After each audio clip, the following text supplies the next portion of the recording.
Welcome to the Deep Dive. This is where we take source material you've sent us and, well, we dive in together, pulling out the key insights. It's about getting you straight to the heart of the topic. Exactly. And today we're looking at a really fascinating ancient story. Yeah, the source material comes from ancient texts, commentaries. It gives us a real window into how one tradition thought about life, destiny, maybe even the power of simple actions. Right. So the story is about this young boy. There's this pretty dire prophecy about his life being short, and then how certain actions, things centered around respect, really, might just change everything. So our mission today is basically to unpack that narrative. Look at the events, the characters, and pull out what the sources say about longevity, respect, how you overcome obstacles, all straight from the material provided. Okay, let's get into it then. Great. So the story kicks off near town Dikalambika, is that right? Diklambika, yeah, in a forest hut nearby. And we meet two Brahmins from the town straight away. And the source tells something pretty specific about them, doesn't it? Asceticism. For 48 years, apparently. A really long time. A serious dedication. 48 years. Wow. But then one of them starts having second thoughts. Yeah, exactly. He starts worrying about his family line, Right. that it'll just vanish if he doesn't have children. Ah, okay. So he makes a big change. A huge change. Gives up the ascetic practice. The source even says he sells his provisions, like sells everything off. Right. And then he sets up a household, gets married. Yeah, and the source adds these interesting details.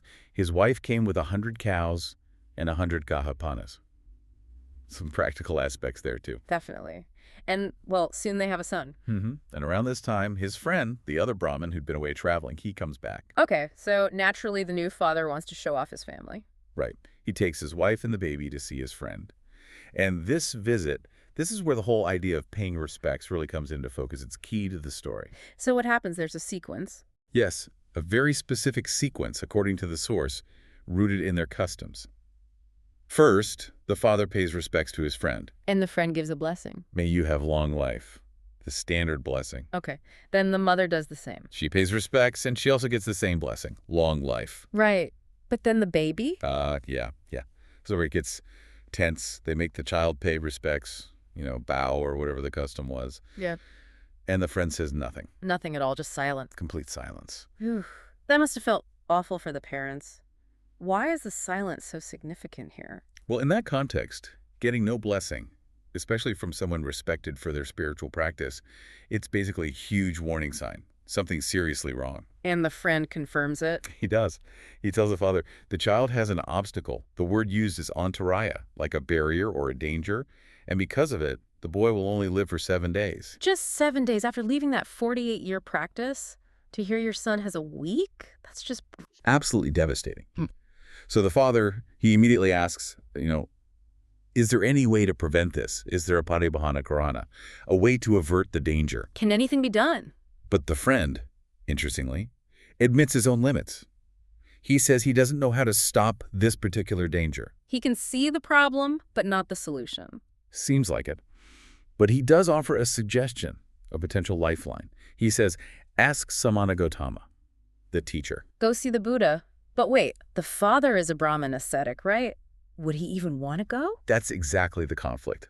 The source mentions he's hesitant. He's worried that going to the teacher, who represents a different path, might weaken whatever connection he still feels to his old practices. That's a deep-seated fear, I imagine. For sure. But the friend is quite direct. He basically says, look, if you love your son, you need to go. Forget about your practice declining right now. Just go ask.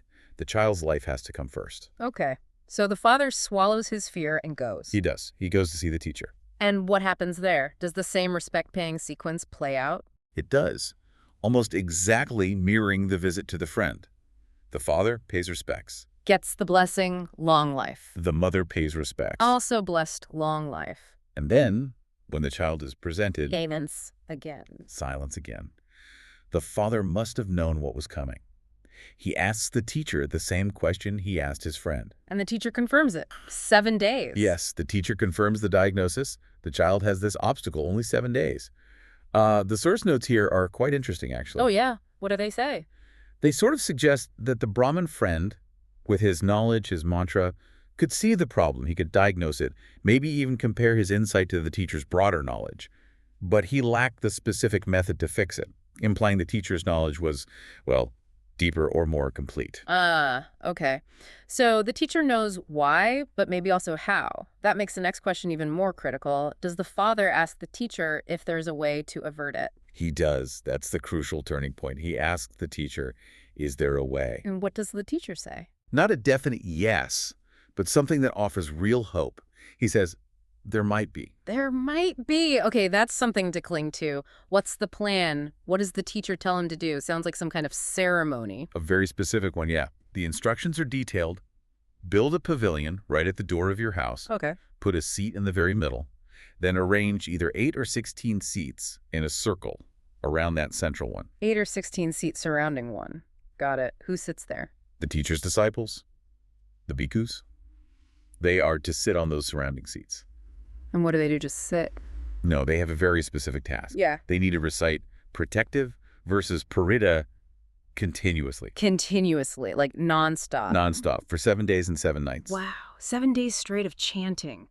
That's intense. And the teacher says this will work. This will destroy the obstacle. That's the promise described in the source. If they do this, exactly this, the danger will be averted, the obstacle destroyed. Okay. The Brahmin must be thinking, great, but how does he get a group of bhikkhus to just come and camp out at his house chanting for a week? He asks that.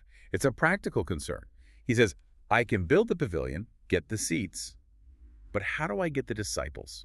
Fair point. What does the teacher say? The teacher reassures him. He says, basically, you just get everything ready. Once it's prepared, I will send the disciples. Okay, so the teacher takes responsibility for providing the chanters. Exactly. So the father rushes home, sets everything up just as instructed right by his door, and then lets the teacher know it's ready. And the teacher follows through. He does. Sends the bhikkhus. And the ceremony starts. Yep. The bhikkhus arrive. They take their designated seats in this special pavilion. The child is placed on that central seat, and then the recitation begins. Karita chanting continuously, day and night. For 7 days. That must have been an incredible scene. What happens as they approach the end, the 7th day? Well, the source says, as that crucial 7th day is unfolding, the ceremony nearing its climax, the teacher himself shows up. He arrives at the pavilion. The teacher himself comes. Wow. Does his arrival change anything? Dramatically, it seems.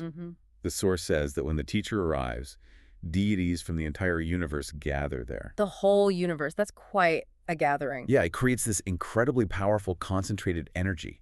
So powerful, in fact, that the less powerful deities, they can't even stay close. They have to retreat.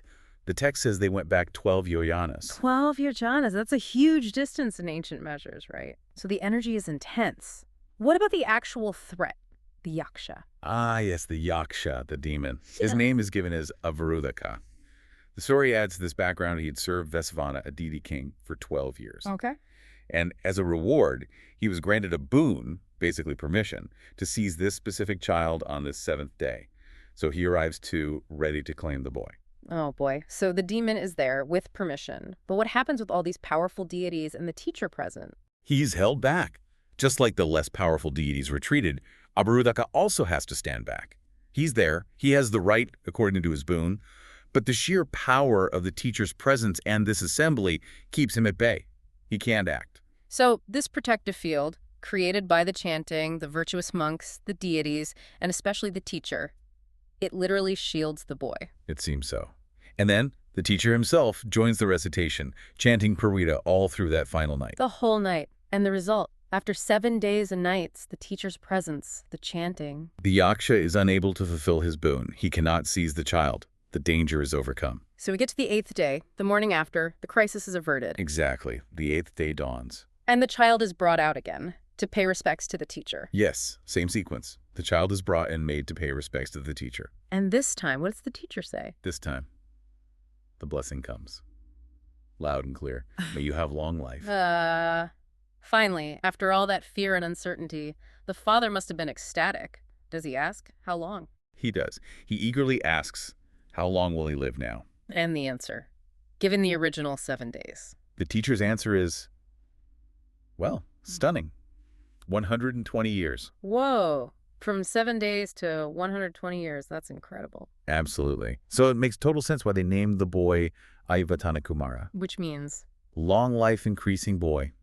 Pretty literal. Very fitting. Yeah. And did he live that long? What does the source say about his life? It confirms he grew up, lives a long life, and even traveled around with a significant following of his own 500 lay followers, specifically. 500 followers. So he became quite influential himself. Now, later on, I gather the monks were talking about Yeah, this. the bhikkhus in the assembly hall, they're discussing this very story, remarking on how amazing it is this boy meant to die in a week, now set to live 120 years, travels with 500 people.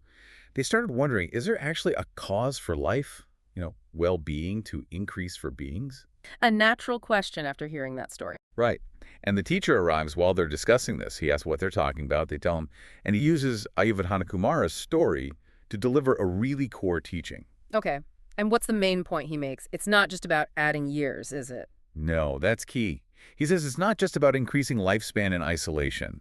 He explains that beings who regularly pay respect to those with virtue, with merit, the Āyuvaddhana, they experience an increase, but it's in 4 specific things due to 4 causes. 4 things increase through showing respect to the virtuous. What are they? Long life, beauty, happiness, and strength. Long life, beauty, happiness, strength. Okay. But the long life part, the source explains that in a specific way, doesn't it? It's not like magic extra years. Exactly. That's a really important nuance here. The explanation given is that the habit of paying respects acts like a protection. It wards off dangers, obstacles, things that might otherwise cut short the lifespan you are already due based on your past good actions, your merit. Ah, right. So it's about safeguarding the potential you've already earned, so to speak. Like the example they use, if you have merit for, say, a 50-year life, Right. but some danger pops up when you're 25, that could end it early. This habit of respect helps avert that specific danger, allowing you to reach your full 50 years. You live out the lifespan your merit entitled you to. Āyuvaddhana. Precisely. It clears the path, allows your positive karma to fully play out without being interrupted prematurely. And this protection, this allowing of potential, it applies to beauty, happiness, and strength, too. They also increase or reach their potential alongside the protected lifespan. Yes, they increase along with it. But again, the source clarifies it's not seen as an increase beyond the potential lifespan determined by your merit, assuming no dangers were going to interfere anyway. Yeah. It's about reaching that full potential safely. Got it.